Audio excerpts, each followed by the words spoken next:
Okay, what's up, everybody? Good morning. Welcome to a Tuesday edition of Morning Scone presented by Brock, the Baton Rouge Orthopedic Clinic, Parrish Construction and Roofing. You need an orthopedist, you go to Brock. You need a roof, you call Parrish, and storm looming, y'all. Storm looming. So I mentioned it to you yesterday, but we would really, really, really appreciate it for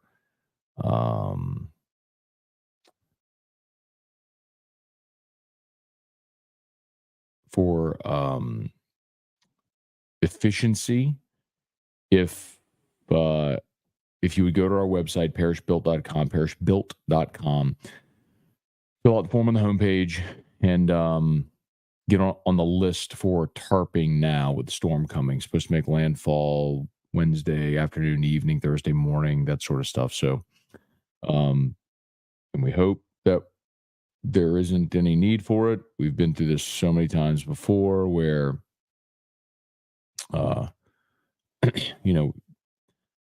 storms threaten, we alter our lives, and then they have their mind of their own and go a different way. And that would be great if they did. But you got to prepare for all possibilities. So parishbuilt.com.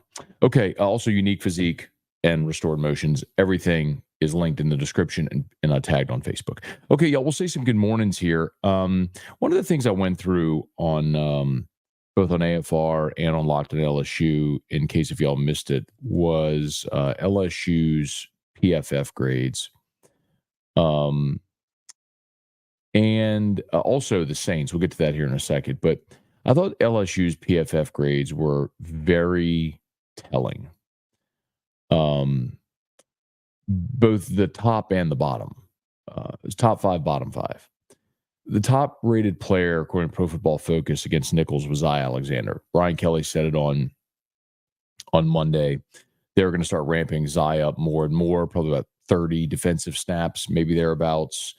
So they're going to rotate a lot of guys because he's not ready to play 60, 65 snaps, but that's good. Braden Swinson, Garrett Nussmeier, Greg Penn, Gabe Relaford. That was your top five. Only one offensive player, and that was Nussmeier. The bottom five is also telling. Your lowest rated player was Harold Perkins. Then Shelton Sampson, Caleb Jackson, Ashton Stamps, JVR Suggs. JVR Suggs is disappointing because you need help at defensive tackle, clearly. Stampson's disappointing because you're looking for someone to step up with Chris Hilton out.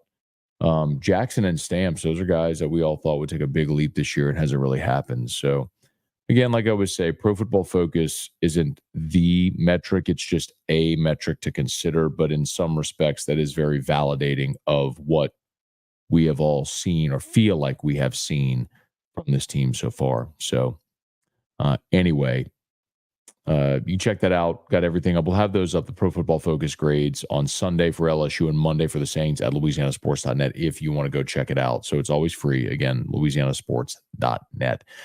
Saints top five: Eric McCoy, Juwan Johnson, Derek Carr, Tyrann Mathieu, Alvin Kamara. Makes a lot of sense. The bottom five I was actually encouraged by.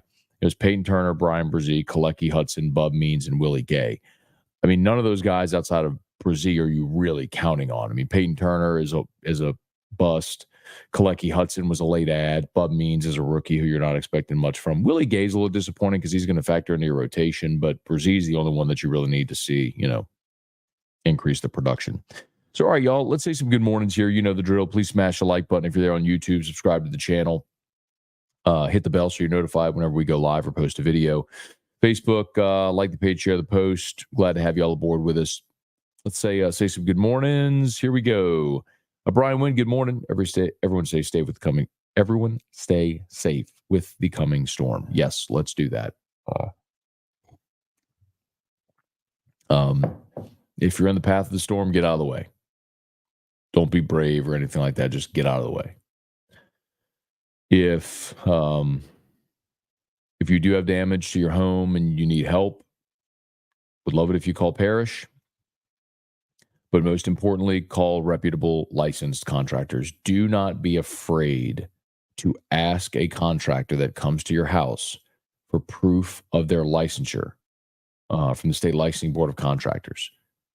Do not be afraid to ask. Chances are, if you've never heard of the company, it's probably best to go the other way. Tim Gotro, rap in batches. What's up, man? Kelly Gross, good morning. Bill Caffey, Dane Bergeron, what up? Jason H, good morning, Uncle Scone. I love that Uncle Scone is stuck.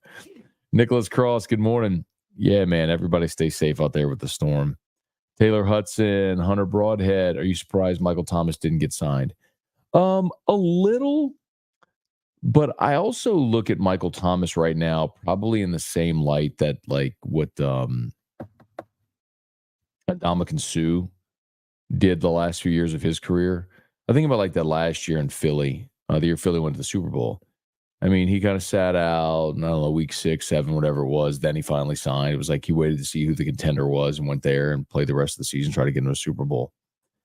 I could see Michael Thomas doing something similar. I just don't know what the market is. I mean, you have a guy that is has been perennially injured.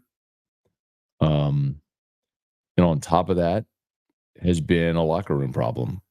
Whether that's real or perceived, perception is reality. And the fact that the Saints sort of cast him aside and ate his dead money, and then to see Michael Thomas go off on Twitter and all this stuff, like it just shows a lot of immaturity. I mean, I'm not sitting here trying to argue who's right, wrong, what happened, all that stuff. I'm just saying if you are an NFL franchise and you don't know Michael Thomas and you're looking outside in, you're going, okay, that guy's been injured for 4 straight years now. Can't stay healthy. And he ghosted his team. He's crushing media on Twitter, crushing the franchise on Twitter. Like, why do you go down that road? If it's a transcendent superstar talent, like why teams were willing to give Antonio Brown another shot is because he was arguably the best receiver in football. Michael Thomas isn't that. So not really. I mean, a little that nobody took a flyer, and I think someone still might. I think when injuries inevitably happen or teams are looking to maybe inject a little life into their passing offense, you might see that. But, I mean, for what it might cost, even at the veteran minimum, why not take a shot on a young guy that might be healthy and just as productive or more productive? Bailey, been pretty level-headed about LSU. This is an 8-4 team if I've ever seen one. That's not going to sit well with people. No playoffs is not good enough. Well, you know where I stand on the no playoffs thing. I think that's a fan creation about how they should be a playoff team every year. And I went back to the last decade of the college football playoff era. And in a 12-team playoff, LSU would have made it twice. 2018, 2019. That's it. You'd have made it twice in the last 10 years. So if your perception is you should be in the playoff every year, your perception is misguided. Or your expectation doesn't map to reality the last decade. And 8-4, look, man, I just feel like that's a dramatic overreaction. And let me explain, okay? One of the things I always say is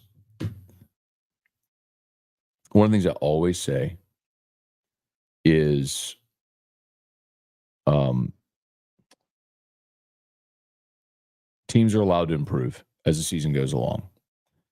Go back to 2022, Brian Kelly's first year. After you watch that team against Florida State, the offensive line was atrocious. The defense wasn't very good. You muff 2 punts. You get a PAT block. Like, you were awful against Florida State. I know everybody just remembers the PAT at the end, but you forget like the frantic pace LSU had at the end of that game to score quickly, and Florida State like giving LSU a turnover. Anyway, that was not a very good team.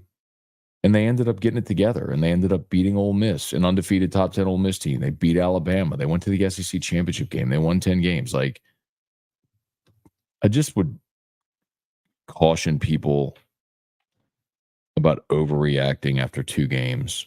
So, I mean, I look at LSU, and you got a quarterback that's leading the country in completion percentage and touchdown passes. You got a bevy of talented receivers. You have a very good pass blocking offensive line. We can at least agree on that. You have an improved defense that I think is going to keep getting better. I don't know if they're going to be great, but I think they'll keep getting better as the season goes along. I just hesitate to say, oh, they're 8-4, 7-5. I mean, you would have said the same thing after the Florida State loss. Brian, good morning from Prescott, Arkansas. Patrick Berglass, morning, Matt. I know we're a 7-point road favorite. I honestly believe we're in for the fight of our lives, and we'll need to bring it. It's a game day early kickoff. Williams, Bryce, South Carolina 2-0, feeling confident. Yeah, they got to come ready. I think they will. Wendell Norman, Abner Neal, good morning. Marcus Washington, Brant Roban. How much trouble is the defensive line going forward without Guillory?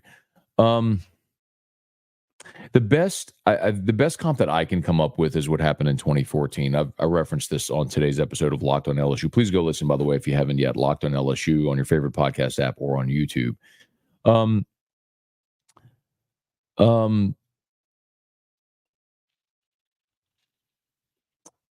I think 2014 is a good comp. 2014 was the year where Anthony Johnson and Ego Ferguson both left early, and Christian Lockacher, as a true sophomore, was your most veteran defensive tackle. And you had Devon Gottschall, who was a true freshman that year, played defensive end at Plaquemine, kicked inside, and played tackle at LSU. And so I look at those guys, and I'm like, okay, that's probably a good comp. Now, that was not a great defense. They were good in moments, but for example, like Mississippi State, which had a big veteran offensive line and a good running back in Josh Robinson, and Dak was a senior on that team. Was Dak a junior in 14? Junior, either way, that team, that state team that got to number 1 in the country, they came in here and just blasted LSU.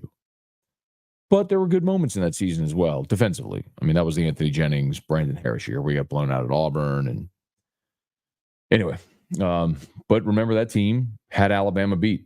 And you let Blake Sims go on the tying touchdown drive, and you end up losing in overtime. You had the Vidal Alexander penalty. And anyway. All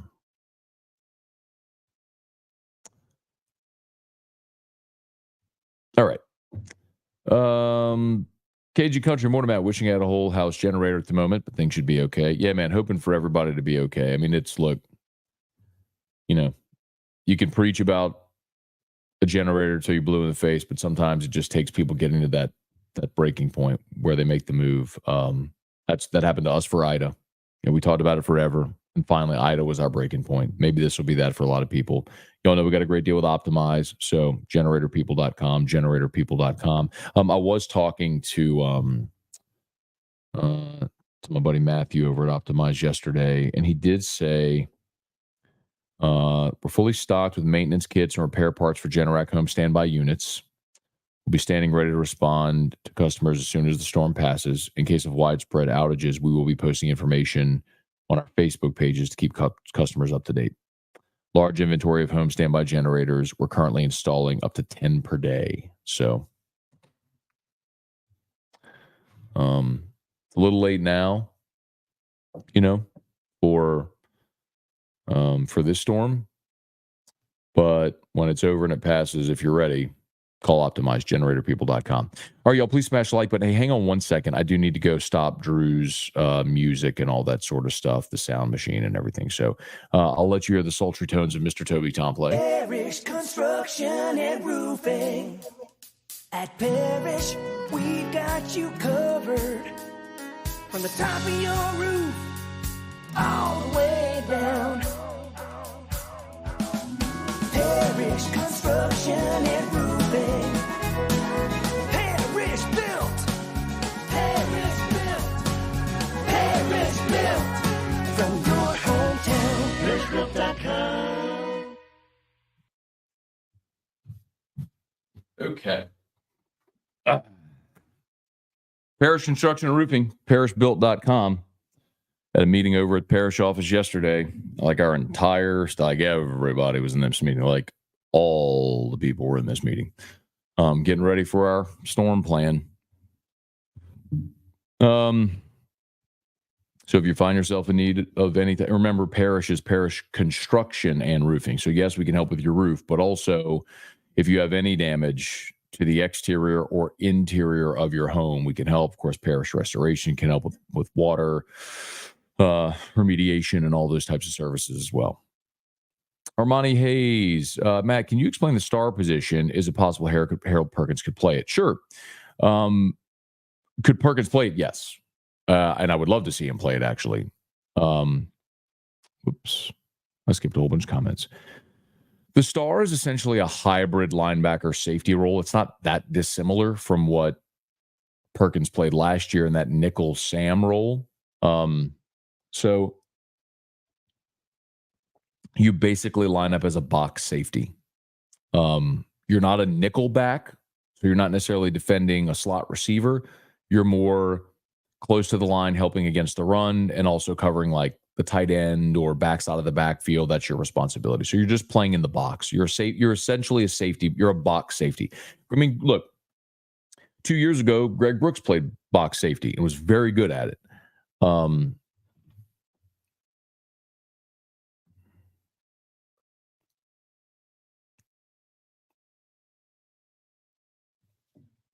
on one second.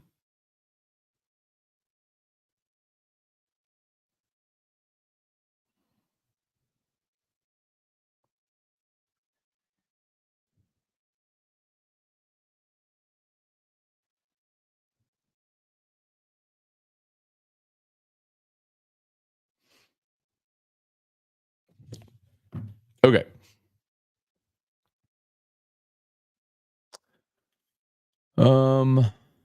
Here we go. Rocky, morning, Matt. Sorry, that was Sean Salisbury. He's I wanted to respond to him right away. He's got he normally comes with us on with us Tuesdays, but he's got to miss today. So Rocky, more to love how candid Brian Kelly is in his press conference, especially his explanation of the Ramos interaction. Yep. Look, I look at it, I think, differently because as a member of the media, you want candor, you want thoughtful answers because you want sound bites that you have to talk about. Like you want things that are more interesting to talk about. So yes, of course, I appreciate candor. Yeah, and the Damian Ramos thing, I knew like he wasn't getting mad at him obviously for missing the kick. Kickers miss kicks. It was because of the whole operation they had gone through. Because remember, Ricky Collins, it looked like he got out of bounds. They stopped the clock. They went to review it. They said he didn't get out of bounds. So the 13 seconds, 10-second run off to 3, and it was going to start on the ready for play whistle. And so Ramos had to be ready. And Kelly apparently explained this to him, and the ref explained something different. So Ramos was still doing like the draw the line and the upright and all while they're getting, and it was like their operation was too slow effectively. And so they almost didn't get the kickoff, is what Brian Kelly was saying. So. Leon, morning, ready for the Cowboy game already. Would love to see the Saints go 2-0 by shutting up that annoying fan base. I would love to see Saints go 2-0 as well against anybody. James McKinney, Aaron Hornsby, good morning, man. Yep, stay safe. Barry, what are all the changes on the defensive side of the ball? Is Ryan staying at safety? Yes, so Brian Kelly said that on Monday, Sage Ryan staying at safety, which, listen, y'all know, man, I've said this since spring when Sage went to safety. One of the questions I asked Brian Kelly in my one-on-one at SEC Media Days was, is Sage Ryan staying at safety? Sage Ryan's best position is safety. But they couldn't move him there full time until they felt like they had better options at corner. With Zy Alexander coming back healthy, Ashton Stamps, PJ Woodland playing well, you feel like you have better options at corner than Sage Ryan. So go play him at safety, which is his natural position. Hey, Quentin, good morning. Same to you, man. Rusty, good morning. Game day will be in Columbia. Really? Yep, it will. First time I think they said in a decade. Week slate of college football. I guess they could have gone to Alabama, Wisconsin, but that's a Fox game. That's the big noon Fox game. So I don't think they wanted to do that 2 weeks in a row. So SEC on ABC, of course, LSU and South Carolina on ABC lend some light to your ABC game. Irfan Sayad Gamogan. Brant Roban. Felt pretty confident going into last season before we knew the D was the worst. I don't know how to feel about this team. History's in BK's favor third season. Yeah, look, man, I mean, I picked LSU as a playoff team last year in a 4-team playoff and thought they'd win the championship because I thought the offense was going to be awesome, and I was right about that. I did not see the defense being the worst ever. Remember, sometimes like people forget what narratives are season to season, because you forget what you said before the season. You only remember the season itself and how it played out. But last year, if you remember, we looked at that defense and we're like, hey, man, the defense in 2022 was pretty good and they got better. And by the way, that was Matt House's defense. So we're like, all right, Matt House, look, you're getting, remember, Mekhi Wingo had an All-America caliber season. He's back. You go in the portal and you get Jordan Jefferson, Mason Smith coming off torn ACL, Harold Perkins, year 2. Is he going to take that step? And then you looked at the secondary and you were like, look, man, they went in the portal in 2022 and got all these guys like Mekhi Garner and Jark Bernard-Converse and Joe Fouché, who were good college football players, but weren't superstar talent. And then they go in the portal and they go get Deuce Chestnut, who was all ACC at Syracuse. They get Denver Harris, who was a 5-star, Zy Alexander, who was a FCS All-American. And so we're all like, man, look, they actually got better. They got better talent in the secondary. And lo and behold, they whiffed on all those guys except Zy. So, and then, Mason Smith never really rounded into form. Harold Perkins was kind of a man lost in the defense a year ago. So, I mean, my opinion last year was the offense was going to be awesome, which they were. I was right about that. But I thought the defense from 22, which was good, was actually going to improve, getting Mason Smith back, Harold Perkins year 2, getting more talented in the secondary. And it just, of course, Greg Brooks had his very unfortunate medical situation, which took a very veteran player away from your secondary. So, you were right to be confident going into last season. I don't think any of us could have seen what was the avalanche that was coming defensively, But Brian Kelly, with the last 2 years, despite losses in the opener, has come back to go 9-3. And I think this team is capable of that as well. We'll see. Long season. Thomas Payot, good morning from Northern Alabama. Hey, Dad, good morning from Milan. All right, my dad and my sister went on a church trip. They're in Italy, or they're going to Italy, I should say. So, or they're, I don't know where all in Italy they're going, but Milan. So, Dad, hope y'all have a great trip. Next time, how about bringing your favorite child to Italy? That would be great. Cheers. But tell Lily we said hello. And I love her too, and I hope y'all get an have an awesome time. Michael Cook, good morning. Dax, good morning. Good feeling about this week, because I think South Carolina shoving Kentucky around had more to do with Kentucky than South Carolina. Yeah, man. And they didn't actually shove Kentucky around. So I watched that game. I had money on it. I had South Carolina plus the 9. So I was watching that football game, not just casually. That was the primary game that I had on. That was a 10-6 game at halftime. It was 10-6, and South Carolina had 105 yards of offense at the half. The final score that South Carolina got was on a pick 6 to get to 31. Y'all, they're not good. South Carolina offensively is a bad team. Okay, I'm going to say this again. South Carolina is a bad offensive football team. Now, their defensive front 7 is good. And they've got some athletes. Look, look, Nicholas Harbor, you're going to hear that name. He's a good player. And they have some good players, but as a whole, that is not a good football team. That is not a talented offensive team in any way.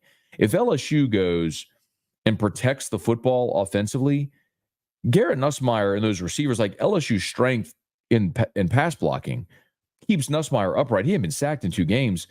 He's going to sling it all around to those receivers. And I just don't think South Carolina is good enough offensively to move the ball. That's not very good. So, anyway. Please smash the like button if you would. Subscribe to the channel. Deborah, good morning. Tiger Diver, was South Carolina good or Kentucky that bad? I just talked about that a little bit. Jacob, good morning. Brent, good morning. Trivia, good morning. Dax, 2014 D played great that Bama game. They did. On the offense, moved the ball. They had a great game plan, and LSU was sky high. They always get sky high for Bama and play their best game. And in Tiger Stadium, it's hard to win. By the way, y'all watch Bama this past weekend? Anyone who still has Alabama projected as a playoff team is doing so based on nothing they have seen, and it's nothing more than the uniform, the brand. I don't know how today, through 2 weeks, you can project Alabama as a playoff team instead of Tennessee. That is just intellectually dishonest through 2 weeks to say that you feel better about Alabama than about Tennessee. It's intellectually dishonest because Tennessee, we've seen Josh Heupel's offense and they clearly have the right trigger man and talent. That goes without saying. The big question for Tennessee with Heupel there has been defense. And they just went and just throttled NC State, held them to 10 points, beat them 51-10, like at a neutral site in North Carolina. I mean, point is, you got winnable games ahead. All right, got to do a couple more minutes here. Weston Weaver, Patrick, how do you feel about the 49ers after last night? Completely dominated without McCaffrey on the field. Yeah, they did. I mean, there's a reason they've been the best team in the NFC the past handful of years. So they're good. They're really good. Great offensive line. Brett DeGrove, morning, Matt. Going to ride out the storm in the plant Wednesday and Thursday. Stay safe. Yeah, man, be safe out there. Dax, defense isn't up to our standard. Can be serviceable like 2015. I trust Baker to get them better as the season goes. Getting Alexander back at corner is huge. That's massive. I need to go pull the audio like from all off season talking about Zy Alexander and how moving Sage Ryan to safety when you get Zy Alexander healthy is your best defensive look. Joseph, good morning from Baltimore. Headed back to Dallas right now. All right, Joseph, safe travels, man. Club Ruckus, good morning. Chance Babin, who would have thought the Saints were going to look better than LSU? Not me, dog. Not me. Armani, from that description, Perkins would be perfect for the star. Yeah, I think he is. He's a better player than Major Burns. Seth Rushing is nuts good to go. Didn't hear BK talk about his injury. Yeah, I heard he took a shot, like a shot on the thigh. That's what I was told. So he kind of got dead legged. So just a bruise that they'll have to work out. But yeah, he's fine. Stat Dub, that shirt is breaking my tired eyes. This is, by the way, this is Alon. I don't know how to pronounce it. ALON. This is the local brand. It's a New Orleans clothier. This is like the if you like Roback, it's like the same material as Roback. I think it might even be the same manufacturer, if I'm not mistaken. Cool designs. This is the black and gold one. They got purple and gold too. So check them out. ALON. They're not a sponsor or anything like that. I just they're a local. I love the shirt. They're a local brand, and I like supporting local brands. So check them out. Yeah, I don't have any promo code. I don't get anything off of that. But they look. Hey, Stephen Miller. Is it Alon or Alon or Alon? I don't know. ALON. I don't know. I don't know how to pronounce it, but it's a local brand. I mean, they're a New Orleans-based brand, so I love to support local companies. Nick, when was the last time we had the same D-line coach 2 years in a row?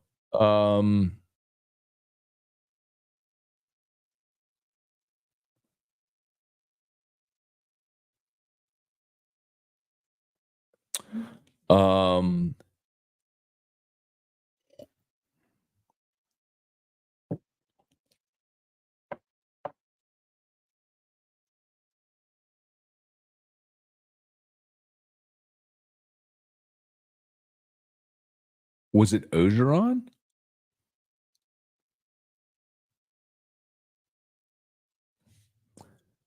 Because Ogeron, when he got the job, kept Pete Jenkins in 2017.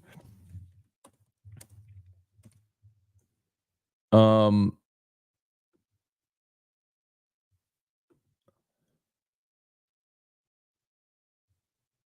I'm late.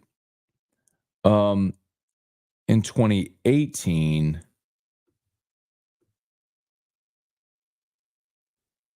Dennis Johnson. So it had to be Dennis Johnson. So it was Meatball. So Dennis Johnson was the D-line coach in 18 and 19. Then when Aranda got the Baylor job, he took Meatball with him in 20. So Dennis Johnson had to be the last one, right? Because then in 20, your defensive line coach was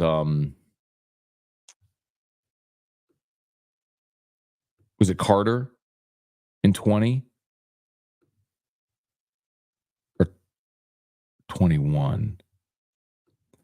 Hang on. Now I'm interested. Oh, Bill Johnson. That's right. So you brought in Bill Johnson in 20. Wasn't Bill Johnson on staff in 19, though? So Bill Johnson in 20. It was Carter in 21.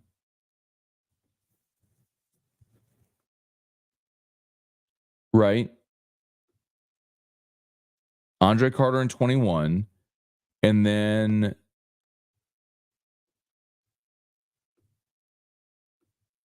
'22.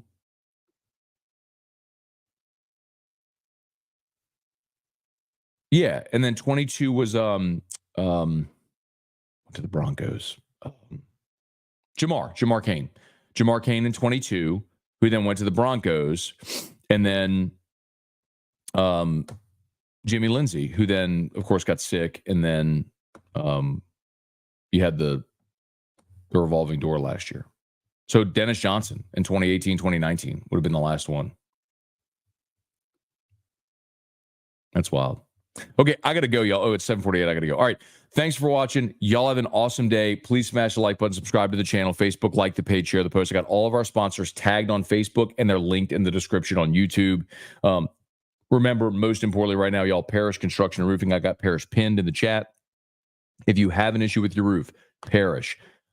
If you need tarping, Parrish Construction and Roofing. Remember, Parrish Construction and Roofing. So if you have issues with the exterior or the interior, if it's sheetrock or decking or any of that stuff, we can do all that with Parrish Construction and Roofing. So instead of dealing with 10 contractors, you can deal with one. parrishbuilt.com, parrishbuilt.com. Okay, y'all have an awesome day. Peace.